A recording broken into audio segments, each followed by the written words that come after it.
انہوں نے کہا میں برداشت نہیں کرتا. اس نے بار بار کہا کوئی نہیں, تھوڑی سی مشقت ہے لیکن اس کے بعد تجھے اعزاز بہت ملے گا. انہوں نے کہا نہیں. اچھا چلو تیری مرضی. اگلے آملے کے درخت کے پاس پہنچا, آملے کا اٹھانے لگا تو پوچھا کون, کیوں؟ اس نے ساری کہانی سنائی, اس طرح تیرے پر مشقت تھوڑی سی اور اسی طرح ہوگا. اس نے کہا اگر مجھے بادشاہ کے دسترخوان پہ سونے چاندی کے ورقوں, سونے چاندی کے پلیٹوں, جاگ رہے یا نہیں جاگ رہے, سونے چاندی کی پلیٹوں کے ساتھ اگر میرا ہے تو پھر یہ تھوڑی سی مشقت کوئی بات نہیں. اس کے بعد اس نے مربع بنایا, آملہ بنایا, بادشاہ کے دسترخوان پہ پہنچا. کچھ عرصے کے بعد کہا کہ وہ آملہ خشک ہو گیا ہوگا جس نے مجھ سے دوستی نہیں کی تھی, اس کو اس نے جمع کیا. جمع کرنے کے بعد بوریوں میں بھرا, بوری کے بعد پنساری کو دیا.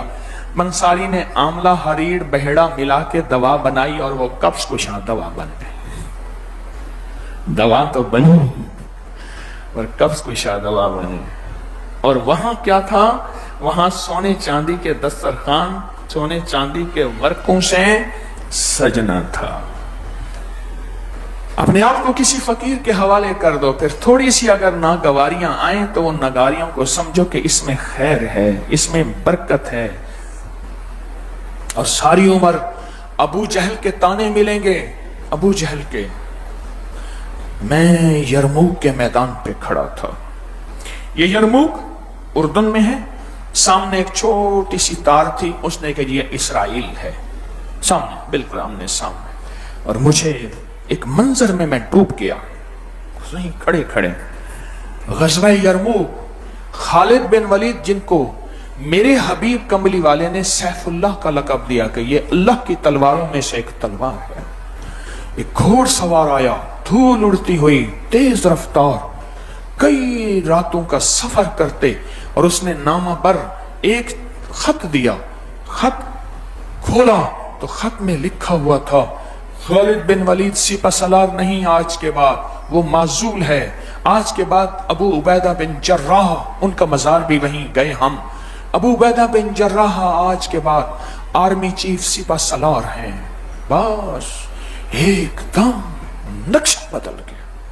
کئی لوگوں نے کہا خالد یہ تجھے خدمت کا صلہ ملا, یہ تیری محبت کا صلہ ملا, یہ تیرے عشق کا صلہ ملا, جو آج کے بول بھی ہیں اور قیامت تک یہی رہیں گے. لکھ لینا میری بات کو, آج نہیں قیامت تک یہی بول رہیں گے. جس کو بھی کسی خدمت سے ہٹا کے کسی دوسری خدمت میں ڈالا یا کہا کہ ابھی آپ آرام کریں, اس کو یہ بات سننے کو نہ ملے تو کہنا جھوٹ ہے. یہی تیری خدمت کا صلہ ملا, یہی تیری وفاؤں کا صلہ ملا. ایسی صلہ ہوتا ہے, یہاں کوئی وفا نہیں, یہاں کوئی خدمت نہیں, یہاں خود غرضیاں ہیں, یہاں دنیا داریاں ہیں, اور یہ ہیں. یہی سب کچھ خالد بن ولید کو سننے کو ملا.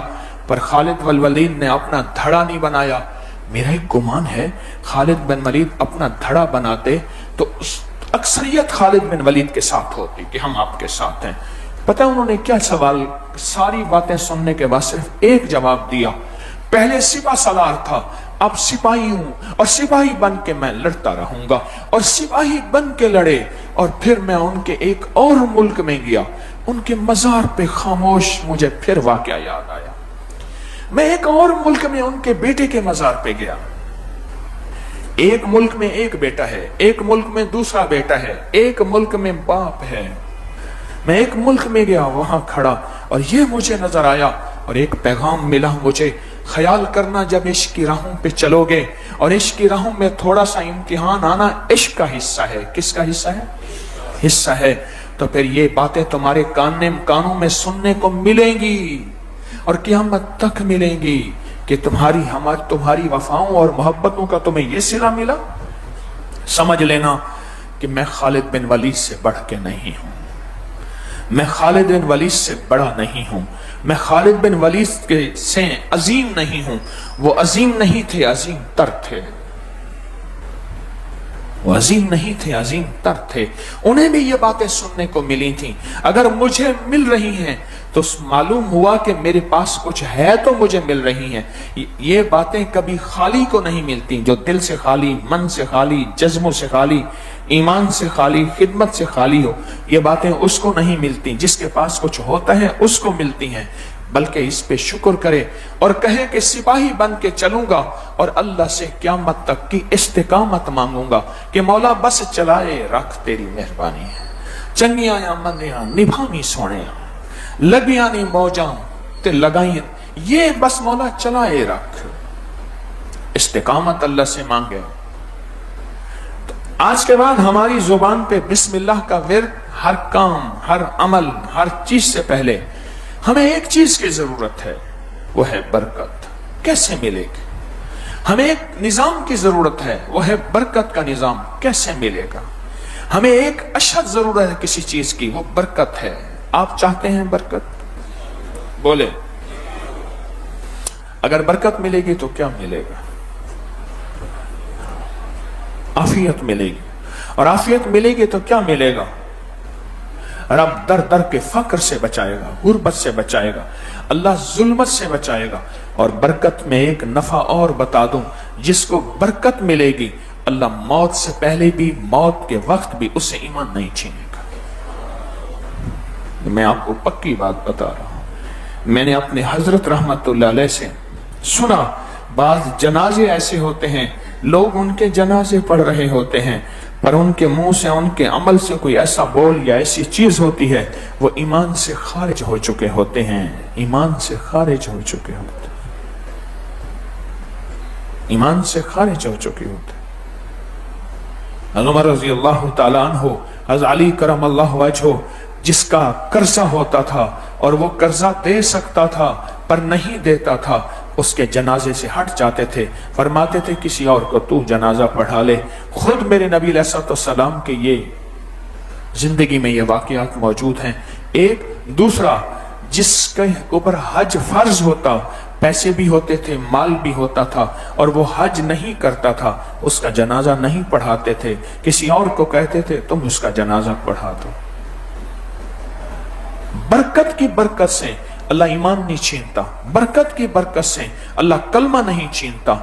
کلمے کی موت چاہتے ہیں انشاءاللہ، ایمان والی موت چاہتے ہیں، پھر برکت کی تلاش کریں، اور برکت کی ابتدا بسم اللہ میں پڑی ہے، برکت کی ابتدا بسم اللہ میں پڑی ہے، برکت کی انتہا بسم اللہ میں پڑی ہے۔ بسم اللہ الرحمن الرحیم، یا بعض دعائیں ایسی ہیں ان میں پوری بسم اللہ الرحمن الرحیم نہیں ہے، جیسے بسم اللہ وعلا برکت اللہ، بسم اللہ توکلت علی اللہ لا حول ولا قوت الا باللہ، اور کتنی بسم اللہ الذی لا یضر مع اسمہ شیئا فی الارض ولا فی السماء وهو السمیع العلیم۔ اور کون سی دعا ہے؟ بسم اللہ علی دینی و نفسی و ولدی و اہلی و مالی۔ اور کون سی دعا ہے؟ بسم اللہ مجریہا و مرسا۔ اور کون سی؟ بسم اللہ الذی لا یضر، میں نے پڑھی ہے۔ اور کون سی دعا ہے؟ بسم اللہ ما شاء اللہ لا قوت الا باللہ۔ اور کون سی دعا ہے؟ بسم اللہ والحمدللہ۔ جو وضو کرنے سے پہلے یہ دعا پڑھے گا، مختصر سن لے اس کے فائدے، جو وضو کرنے سے پہلے، یعنی جب وضو کرے گا تو دل ہی میں یہ دعا پڑھ لے گا، بسم اللہ والحمدللہ۔ پڑھیں سارے، بسم اللہ والحمدللہ۔ جو یہ دعا پڑھے گا وضو سے پہلے، اللہ غیب کے خزانے سے جب تک باوضو رہے گا، فرشتے نیکیاں نیکیاں نیکیاں لکھتے لکھتے لکھتے لکھتے رہیں گے۔ اور کون سی دعا ہے بسم اللہ کے ساتھ؟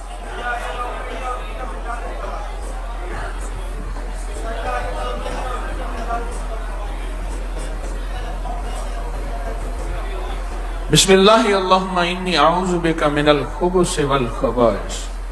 اور بسم اللہ توکلت علی اللہ لا حول ولا قوت الا باللہ۔ ایک اور چیز بتاؤں آپ کو، بسم اللہ اولہ و آخرہ، کھانے کے درمیان کی دعا ہے۔ ایک اور چیز بتاؤں، ایک اور چیز بتاؤں، بہت پرانی بات ہے، میں مکلی کے قبرستان میں میری زندگی کا کچھ لمحات گزرے ہیں، سن